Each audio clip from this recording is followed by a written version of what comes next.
And that report from September 2023. Today, we delve into the devastating impact of poverty on the black child in South Africa. And joining us now for this conversation is Stats SA's acting DDG, Soli Mulai, the National Lotteries Commission chairperson, Professor Barney Pityana, as well as Dr. Busiso Moya from the Institute of Social Development at the University of the Western Cape. Professor Pityana, I want to start off with you. A very good morning to all of you. When that story came of Ntombizanele Mtizela, the Lieutenant General Police Commissioner, Provincial Police Commissioner in the Eastern Cape had the following to say in a statement. If the motive was allegedly driven by poverty, this raises a profound concern about the struggles that some members of our community face daily. This is a stark reminder of the importance of reaching out to those in need, offering support and fostering a sense of family within our community. Poverty should never drive anyone to such a desperate and tragic act, and our hearts go out to the family as well as the friends of the victims. And we know that, unfortunately, that is what many families are facing. A very good morning to you, Professor Pityana. I'd like to hear your response to this. Good morning, Aldrin. I think it is a sin that children, in particular, are unable to grow up in an environment, in a home, where they can get assurance of a decent meal. At this place, they're not talking about anything more sophisticated than that. Just the capacity for children to actually live is what is at issue.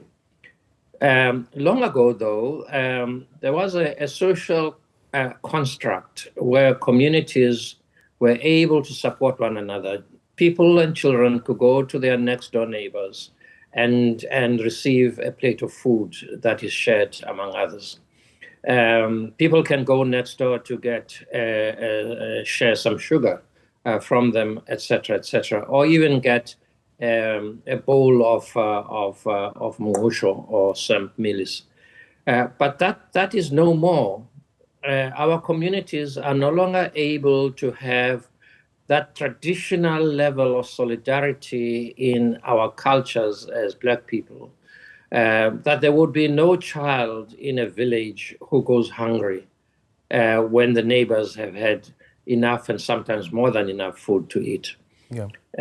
That means that people, especially young women, and part of this is that there's a larger number of young women who are looking after their own children without the support of elders or people of that nature, or young women who go to work and children sometimes live on their own, and there never is enough for them to live and eat. Yeah. So that is the reality that we live in. We are living with today. Thank you. Yeah, and actually, Soli Mulai, who is the acting DDG at Stats SA, that report on the marginalized groups in the country speaks to the element that the Prof just touched on. One, looking at the children who are living in single-parent headed households, specifically mothers being the majority at that. And then on top of that as well, in 2023, 16.8% of children lived in households that experienced hunger. What are the stats telling us? Good morning to you as well. Good morning to the panelists. I think maybe let's start with how many children do we have in South Africa. So if you look at the numbers, you see that it's around 33.7% of the population is children. And majority of them, you find them in Limpopo, Eastern Cape, and KZN and Mpumalanga. And already you have a sense of the profiling of the provinces that I've already mentioned. And to what Prof is saying, the numbers are actually collaborating with what Prof is saying. If you look at the children that are living with their mothers, the percentage are quite high. So it's about 45% of the children are living with their mothers, compared to those who indicated that they're living with their fathers, which is quite low. And this again, it also talks to the issue of social grant. If you look at the access to social grant, the beneficiary of the social grant mostly is children, and again, the profile of the recipient, again, it's also mothers. Then when you look at the issue of the living arrangement in the households, you find again that those who are living with both parents and compared to those who are living with only mothers, again, the percentage is quite high for those who are living with mothers. So it is indeed collaborating with what Prof is saying. And again, from our numbers, that's what we are also seeing. Thanks. Yeah, and I just quickly, before I go to Dr. Moyo, again, Solly, around children living in households that are experiencing hunger. We have, for instance, in KwaZulu-Natal, 28.3%, the Northern Cape, 28.2%, and the Northwest, 23.4%.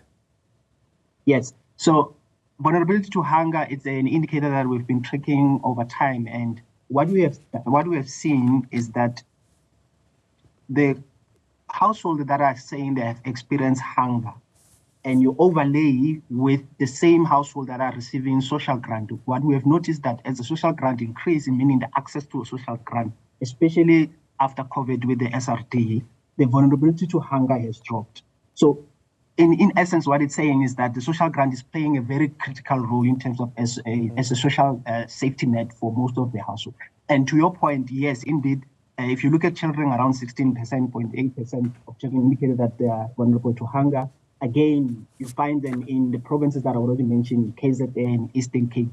And it's not surprised because those are the provinces where you find majority of children. Yeah, and Dr. Busiso Moyo from the Institute for Social Development also joining us for this conversation.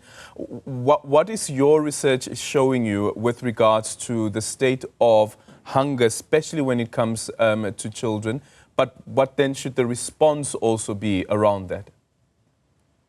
Right, so greetings to you, Aldrin, and your viewers, and thank you for affording us the platform to speak about the Union Against Hunger this morning. Look, I mean, this is an issue that's very dear and very close to our hearts. I mean, I want to take you back. You speak about September 2023 and the sad issue of Ntombi Zanele and stuff. But I want to take you back. Let's go further back another 21 years.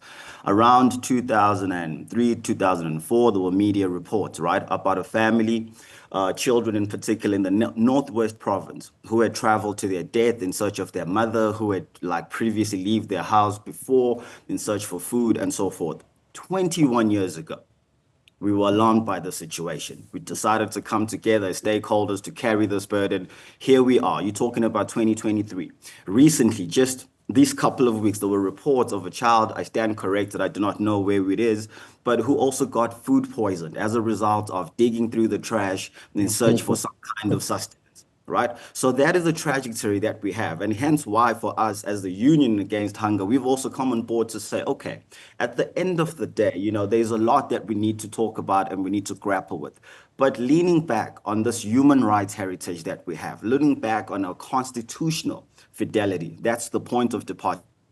To say, look, we have this distinction in the Constitution. You've got Section 27 of the Constitution that speaks to everybody having, the right to access sufficient food and water. But that codification is subject to progressive realization. So meaning that, in terms of available resources for the state, in terms of advancing that agenda. But when we look at the best interests of the child, which is what codified under Section 28 of the Constitution, those rights in particular are absolute. So they're not subject to progressive realization. They're not subject to some kind of explanation in terms of how the statecraft is failing us. And that is when that's the entry point with which we're coming into the space to say we are failing our children are being murdered. And more than anything else, there is an outright violation of their constitutional right to food and, most importantly, basic nutrition. So that's where we are. And I think at face value, that's how we're problematizing this issue. So what we are doing now at this stage is to say we are talking about a union against hunger. And what we are squarely zoning in on here, we want to address the issue of hunger as state failure, to pull that away and say, how do we grapple with this issue as a standalone issue, separate, right, from the complexities that come with the food system, nutrition outcomes, and so forth, to really take on the state and say, this is a matter of life and death, as we can see. So just, as a result of this Ntombi Zanele episode as well, the South African Human Rights Commission then went on to produce a report focused on the Eastern Cape province. What has been the state response to that? These are the type of things we're talking about. Our children are being murdered. And look, I think for now, I'll just park it there. Okay, thank you so much, Dr. Moyo there. And of course, we'll continue this conversation after the short break, looking into some of the solutions. So we've laid the foundation about what some of the problems are, but what are some of the potential solutions that we can deal with to deal with this issue around hunger? And Dr. Moyo, they're referring to one of the children in the Eastern Cape, actually, who also died after drinking a liquid, thinking that it's Coca-Cola. Althea Willard, who was out with his father, digging through the dustbins, trying to find food that they can salvage and have some food that they can eat later on that evening. But unfortunately, he lost his life. We're going to continue with the conversation after the short break.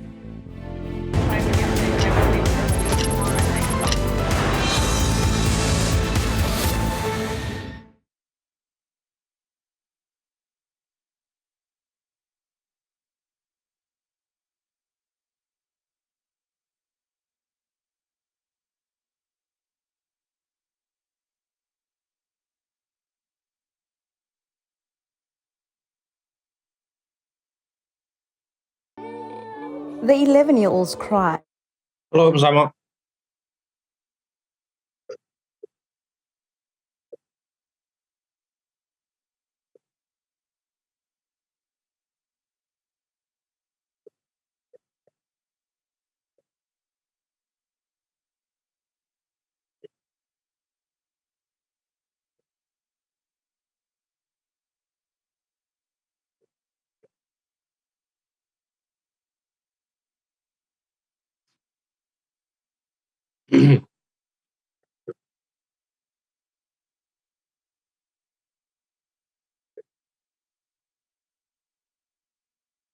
Thank you. Okay.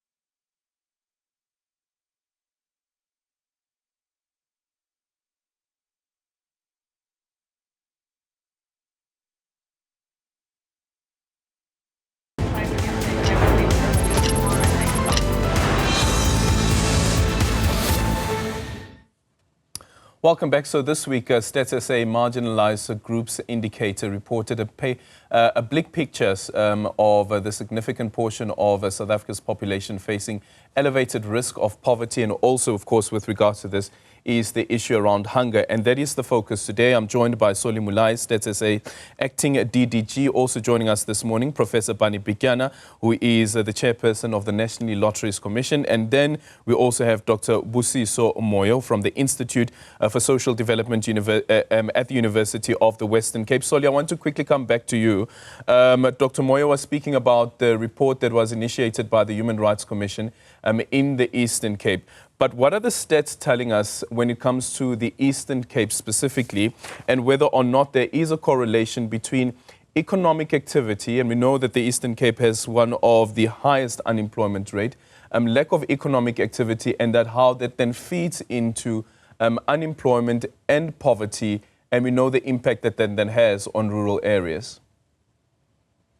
Yes, indeed. If you look at Eastern Cape, Limpopo, Northwest, these are some of the provinces where, when you look at from issues around unemployment, the employment rate, and also even further looking at expanded unemployment rate, where you're including the discouraged job seekers, you find that majority of the job seekers, you find them in these provinces. Whereas when you look at Western Cape and Gauteng as an economic hub, there is still a number of residents who are not working. However, comparing to these provinces that are rural in terms of their profile, there is a number of discouraged workers. The other thing that we're also seeing, especially from the report, is that when you look at the households where children are living, most of them, they're living with grandparents. There's a report that we actually released last week that talks to the parents who are living with the children. And again, we are also seeing that there is a benefit there, which is a social grant that helps the grandfathers and the grandmothers to make sure that the children are going to school. The other point that I also want to make is that in most of the households where the children are living, there's no one who's working.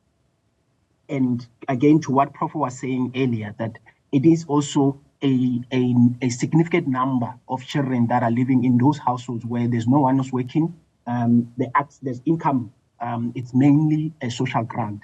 And again, look to what Dr. Moyo is saying, that when you look at this profile, especially Northwest also is also an interesting case, because we know mining, it is a big economic activity that is happening in Northwest. And over time, mining has not yet been performing very well. And hence we are seeing a lot of people who are not working, especially coming from Northwest.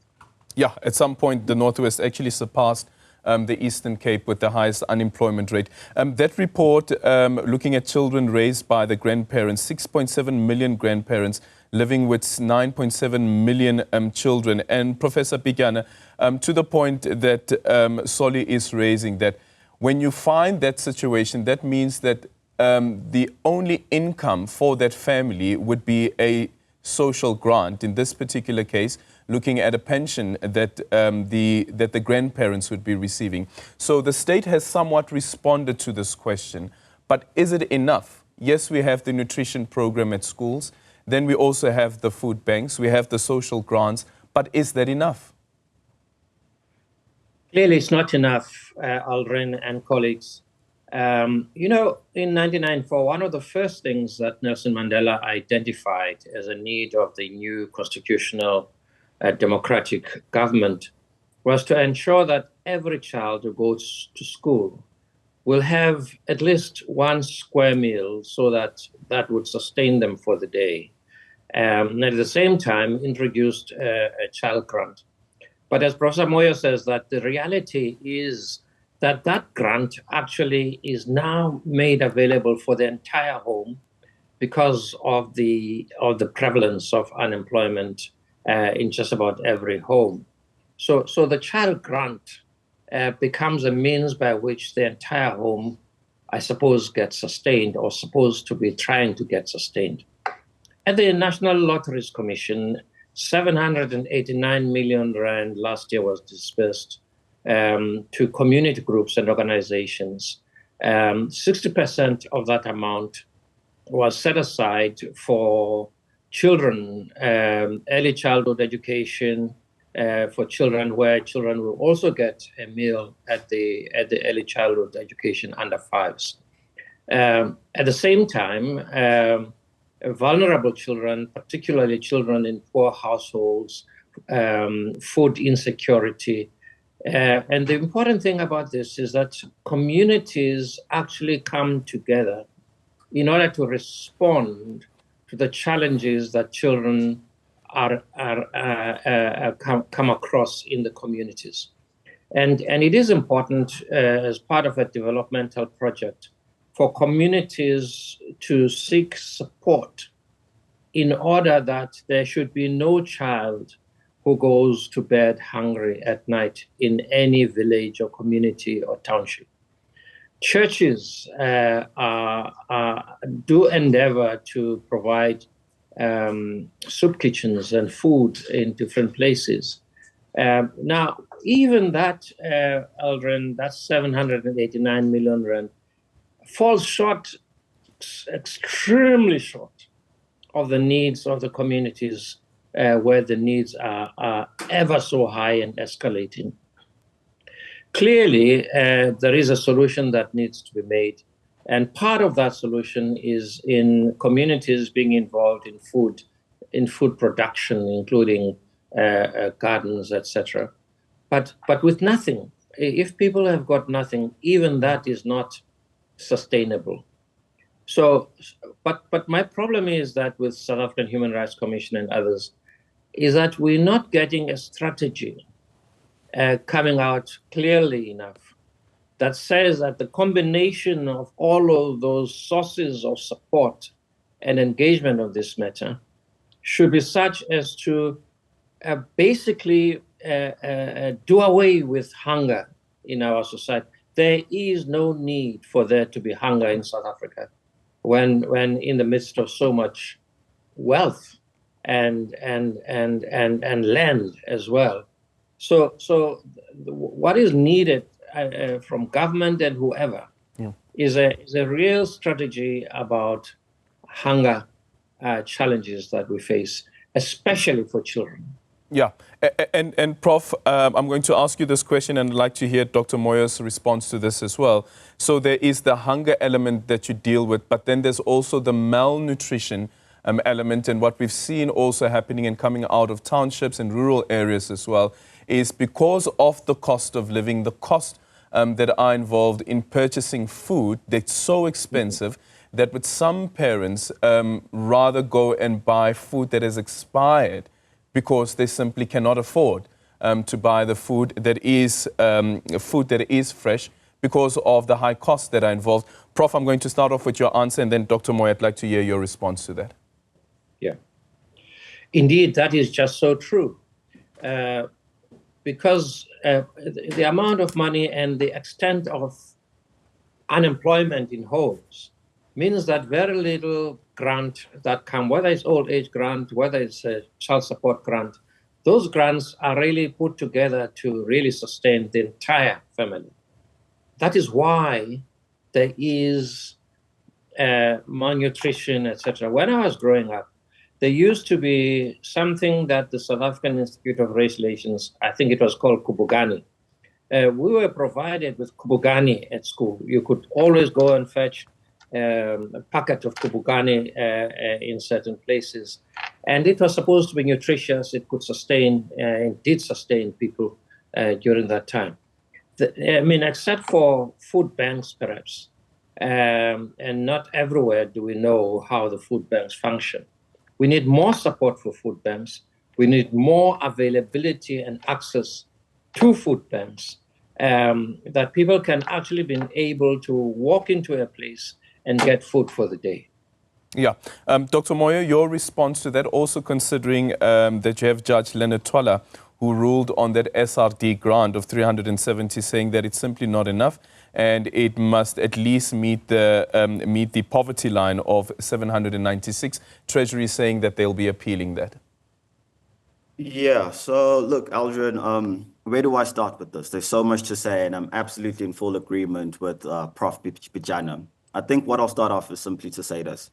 Malnutrition in particular is not a clinical condition, but it is a political outcome.